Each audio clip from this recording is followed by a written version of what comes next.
हज़रात मोमिनीन अस्सलाम वालेकुम। आज एक मजलिस अज़ा बराए साल सवाब अर्शिया ज़ैनवी बिनते सैयद मुज़म्मिल ज़ैनवी साहब के साल सवाब की गरज से हाज़िर हुआ हूँ। मुसलसल मरहुमा अर्शिया ज़ैनवी के इस साल सवाब की गरज से उनके वालिदैन ग्राफ एजेंसी पर ऑनलाइन मजालिस का इनेकाद कर रहे हैं और आज भी अर्शिया ज़ैनवी के इस साल सवाब के लिए जनाब मुज़म्मिल ज़ैनवी साहब ने मोहतरमा ज़ोहरा ज़ैनवी साहिबा ने ऑनलाइन मजलिस का इनेकाद किया है। इस मजलिस के तसद्दुक़ में हम खुदा की बारगाह में दुआ गो हैं कि परवरदिगार बतसद्दुक़ चारदा मासूमीन अलैहिस्सलाम मरहुमा अर्शिया ज़ैनवी साहिबा को जवार मासूमीन अलैहिस्सलाम में जगह इनायत फ़रमाएँ। जैसा कि आपको पोस्टर के ज़रिए इत्तला हो चुकी है कि आज की मजलिस को भी ख़तीब अहले बैत आले जनाब मौलाना नजफ़ आबदी मुज़फ़्फ़र नगरी साहब क़िबला ख़िताब फरमाएंगे। मजलिस से क़ब्ल तिलावत कलाम पाक के फ़राइज़ अंजाम देंगे क़ारी मोहतरम जनाब क़ारी नदीम नजफ़ी साहब और आज सोसखानी के फ़राइज़ अंजाम देंगे जनाब शाहनवाज़ ख़ान साहब। बाद ख़त्म मजलिस नौखानी के फ़राइज़ अंजाम देंगे जनाब शाहबाज़ अली करबलाई साहब। आइए हज़रात, बाकायदा तौर पर हम मजलिस का आगाज़ तिलावत कलाम पाक से करते हैं और गुजारिश करते हैं क़ारी मोहतरम जनाब क़ारी नदीम नजफ़ी साहब से कि वो तशरीफ़ लाएँ और तिलावत कलाम पाक से मजलिस का आगाज़ फरमाएँ। अल्लाहुम्मा सल्लि अला मुहम्मदिन व आलि मुहम्मद। अऊज़ु बिल्लाहि मिनश शैतानिर लईनिर रजीम। बिस्मिल्लाहिर रहमानिर रहीम।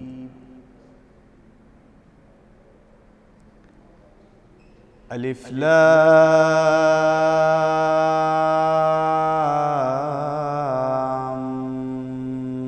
मीम।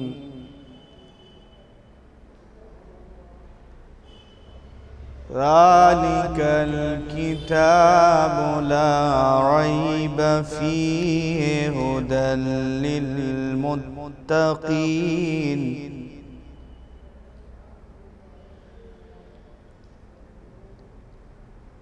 ज़ालिकल किताबु ला रैब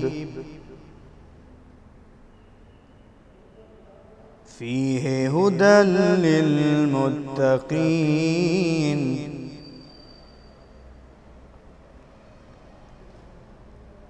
अल्लज़ीन युमिनून बिल गैबि व युक़ीमून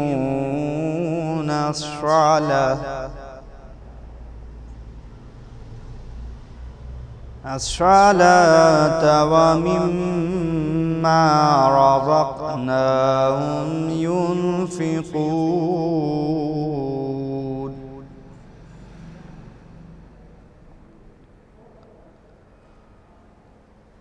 वल्लज़ीन युमिनून बिमा उन्ज़िल इलैक व मा उन्ज़िल मिन क़ब्लिक व बिल आखिरति हुम यूक़िनून।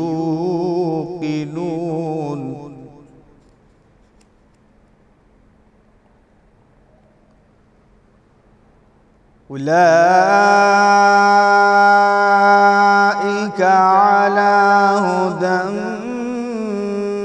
मिन रब्बिहिम व उलाइक हुमुल मुफ़्लिहून।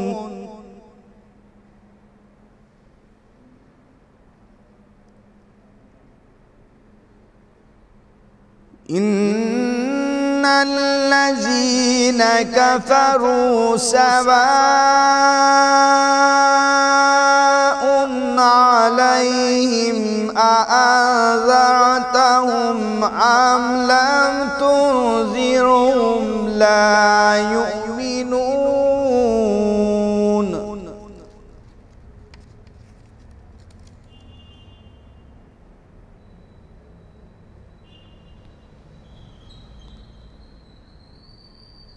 ज़ालिकल किताबु ला रैब फीहि हुदल लिल मुत्तक़ीन। अल्लज़ीन युमिनून बिल गैबि व युक़ीमून अस्सलात व मिम्मा रज़क़नाहुम युनफ़िक़ून। वल्लज़ीन युमिनून बिमा उन्ज़िल इलैक व मा उन्ज़िल मिन क़ब्लिक व बिल आखिरति हुम यूक़िनून। उलाइक अला हुदम मिन रब्बिहिम व उलाइक हुमुल मुफ़्लिहून।